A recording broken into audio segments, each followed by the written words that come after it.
Welcome to the briefing video for Pilgrim Challenge 2022. My name's Neil Thubron, I'm the race director. I'm one of the directors of Extreme Energy. I'm so pleased that you are running this weekend with us. And this video, I'm going to try and condense as best I can all the information you need to know about the weekend, all the safety information, all the information about the accommodation, etc., so that you know exactly what's going on. Please watch the video all the way through because there is important safety information towards the end of the video as well. Okay, so those who've done our events before know that we have three objectives with our events. They have to be challenging, they have to be fun, and they have to be safe. So a big part of this video is about the safety, but you're taking on a big challenge this weekend, and it's a long way. It's 66 miles, it's 2,400 meters of ascent over 2 days. It's a tough route, and we're delighted to be looking after you. And we want to make sure that you don't just endure the weekend, but you enjoy the weekend. So that's why the fun part of it is so important to us. Now, I know that many of you will have run our events before, and welcome back. It'd be great to see you again in person at the Pilgrim Challenge in the winter. Anyone running one of our events for the first time, it's great to have you along with us and becoming part of the Extreme Energy family. For anyone taking part in their first Ultra, and I know there's a few of you, congratulations and welcome to the Ultra family, and please make sure you see us and get your first Ultra certificate at the end of the event. And I also know that many of you are training for Marathon des Sables 2022. And after a very tough 2021 event, I'm sure that in the back of your mind you're thinking, have I trained enough? Am I doing enough?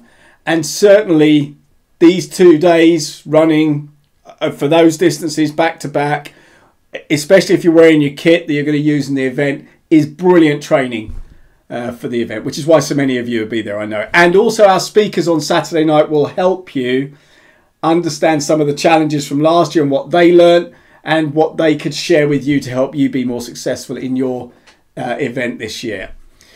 So if I look at the statistics of the event, there's over 290 people entered. I'm guessing there'll be about 250, 260 people actually starting over the weekend. Some are doing 2 days, some are just doing 1 day. The average age is 44, the oldest is 72, the youngest is 22. So a massive spread across the field. It is great to see so many ladies running. So 65% are male, but 35% ladies, which is a great turnout. And we've got 2 birthdays this weekend. Now, normally when we're doing a big briefing, we sing happy birthday to them, and we might try and do that anyway. But I just want to say a special happy birthday to Lauren Gregory. It'd be great to see you again on the weekend. And to Stephen Lowry. Both have their birthdays on Sunday. So those are the statistics. I want to thank our sponsors, Precision Hydration, Imperial Vehicles, Apex Sports and Chorus Watches for supporting our events. Okay, so let's get into the detail. On arrival, please arrive at the race ready. There won't be the usual opportunity for socialising and stuff. We've got rolling starts, so we want to get you in and get you off as quickly as possible. Really just to try and keep the social distancing and trying to minimise group gatherings. Parking is a challenge, so you need to listen to where you're told to park, and please park as close and tight as you can because we've got to get a lot of people into a small space. If you're only doing the Saturday, please park at Farnham Station and jump on one of our buses because the car park will be locked when we leave Saturday morning and won't be open again until Sunday afternoon. So it is important that you park at the station and get the bus down. Toilets are at the back of the business park on the slope behind the car park.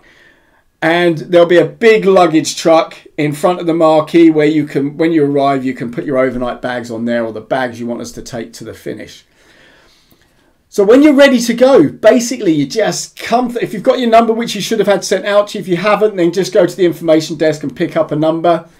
You come into the marquee, pick up your timing tag, head out of the marquee into the waiting area to get started. And I'll go through the start times in a little while. But the key thing is be race ready and turn up expecting to just go straight through and out the other side. So the ground you're going to be running on is the North Downs Way, as you know, and it's hilly. You know, it's a hilly route. You can tell from the profile online it is a hilly route. So you're following the North Downs Way to all the way to just above Reigate Hill, and then we bring you off down into Red Hill. So you're following North Downs Way signs all the way. It is a mixture of footpaths, bridleways, and a few minor metalled roads and a few road crossings, but not that many. It is going to be good going underfoot because we haven't had the normal rain we normally have at this time of the year. It looks like there might be some rain Friday and Saturday, so it might soften it up a bit. But the river levels are reasonably low. The water levels, the ground isn't as muddy as it is normally. And it's going to be quite cold, so that means it's going to be quite hard underfoot. Which leads me on to the weather. The weather's looking like it's going to be overcast. Chance of a few showers maybe Saturday morning and maybe Sunday afternoon with a bit of sunshine and overcast in between. The weather risks are cold, which makes sure you have to layer up. And you've got a windproof layer on the top to stop you getting cold coming when the wind's blowing in your face. Make sure you've got a hat or a buff and some gloves. So make sure you're layering and being sensible about what you're wearing for a long day out on the trails.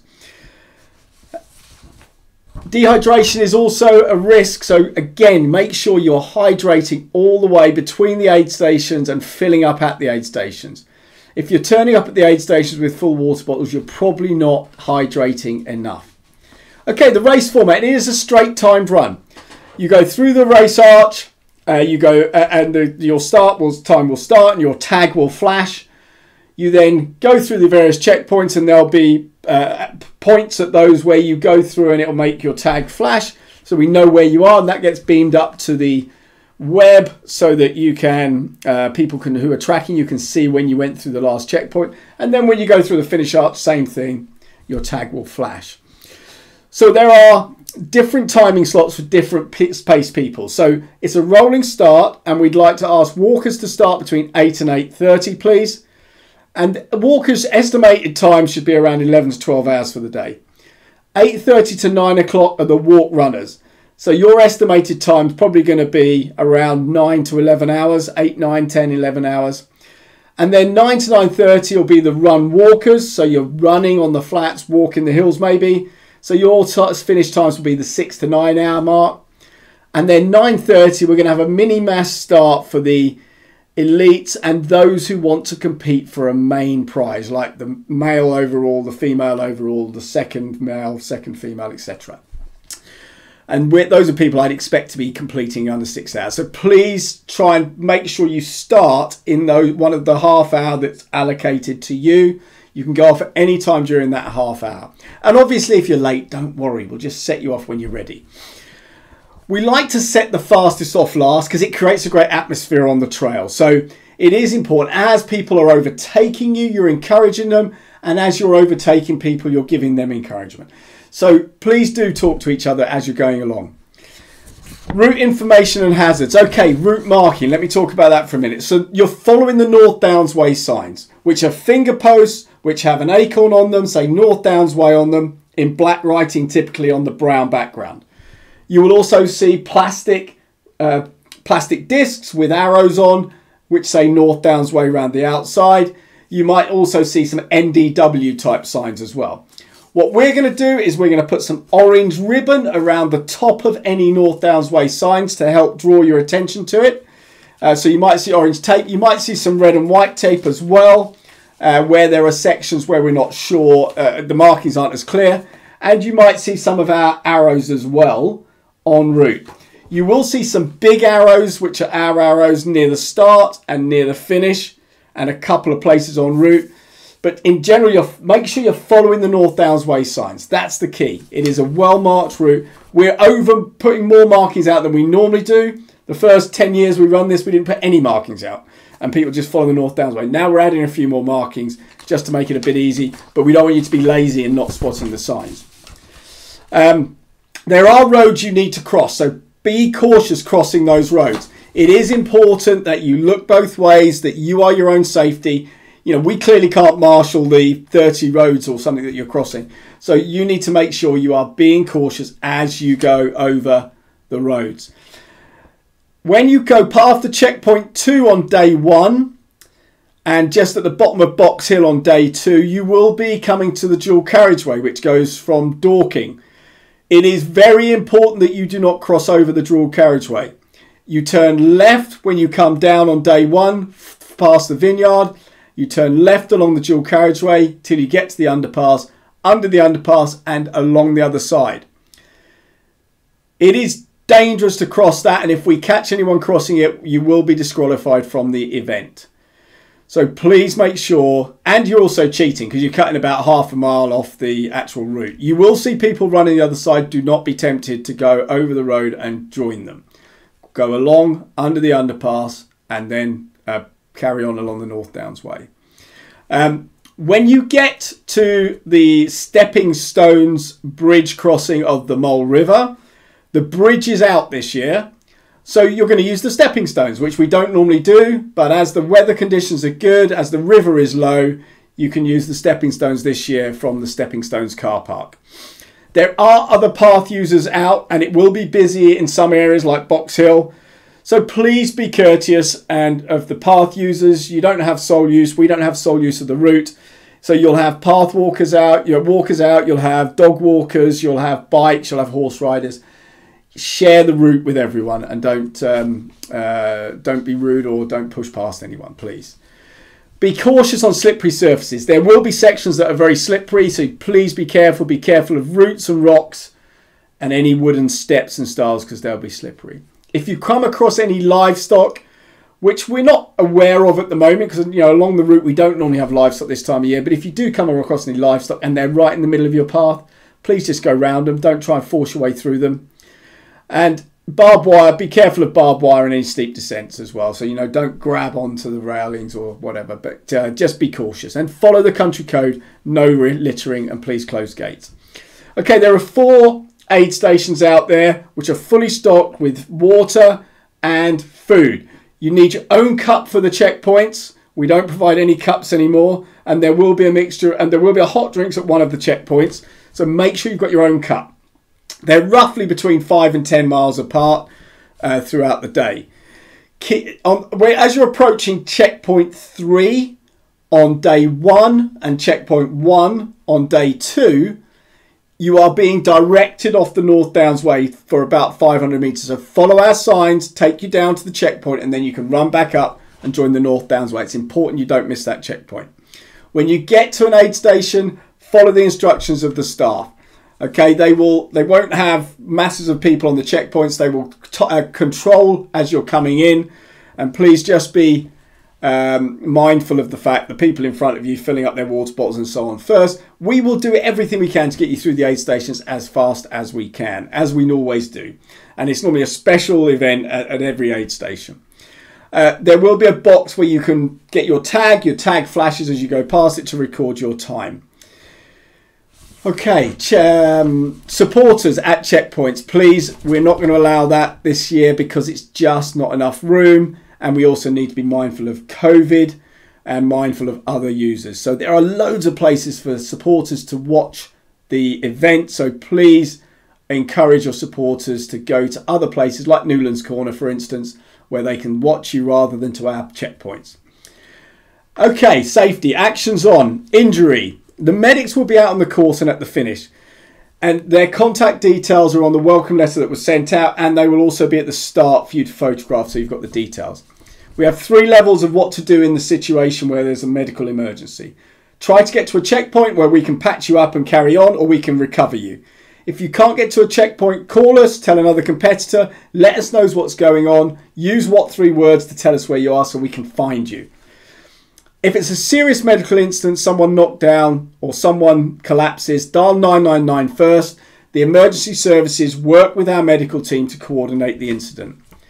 But as I say, use what 3 words at any point to help you and us find you. If you get lost, okay, the North Downs Way is a very busy, very popular route, and it is generally well marked, and our markings add even more to that. And I forgot to mention, we will have orange dots on the ground as well. So we will, our classic orange dots that people love, we will put those in places as well. But the key thing is keep your eyes on the markings, keep your eyes on the signs, keep your eyes on being on a main track. If you haven't seen a North Downs Way sign for a little while and you haven't seen anyone else, then I would suggest you retrace your steps. Don't make it worse. Don't try and guess where you are. And I've done it myself. I'm running, I'm chatting to people, and I miss signs, and it's easy to do it, and then the only thing to do is go back. Don't try and create your own route. If you're using OS Maps is a brilliant tool to use, and the routes are available to download onto your app. Just go to the OS, they're open public routes, and the GPX files are also available on our website. And also don't forget What 3 Words is a really powerful tool to use as well. If you need to call us because you're really lost and you need our support, then please let us know and we will help you.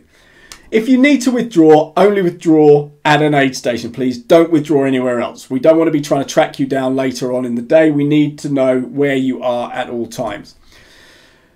When you get to the finish, go through the finish arch, head into the canteen area. If you're finishing day 1, grab a cup of coffee, cup of tea, get your medal, get your t-shirt, and then head off home.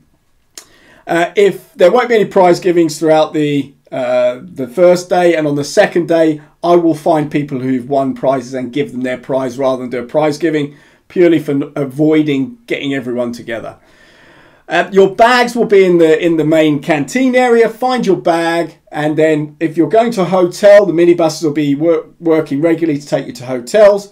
If you're not going to a hotel and you're staying in the school, then go and find a bed space, grab a shower, get yourself settled for the evening. Evening meal will be between sort of 6:30, and we'll let you know when that's going on. And our special guest speakers from Tent 60 of MDS 2021, including Lauren Gregory and Kim Hutt and Alistair Hutt and the rest of the crew, will be on stage around 19:30 to help you answer all your questions about the MDS. And look, so from me to you, we just want as a team for you to have a fantastic event and really enjoy your weekend. So please let us know if there's anything we can do that's going to make it more enjoyable for you, apart from running it, because we're not going to do that for you. You've got to do that yourself. But the rest of it we can do. We also want to just emphasize, please be careful out there. Your safety is more important than the pace you go at. So please be careful en route. Bottom line, really looking forward to seeing you Saturday morning and having a great weekend with you. Take care. See you Saturday.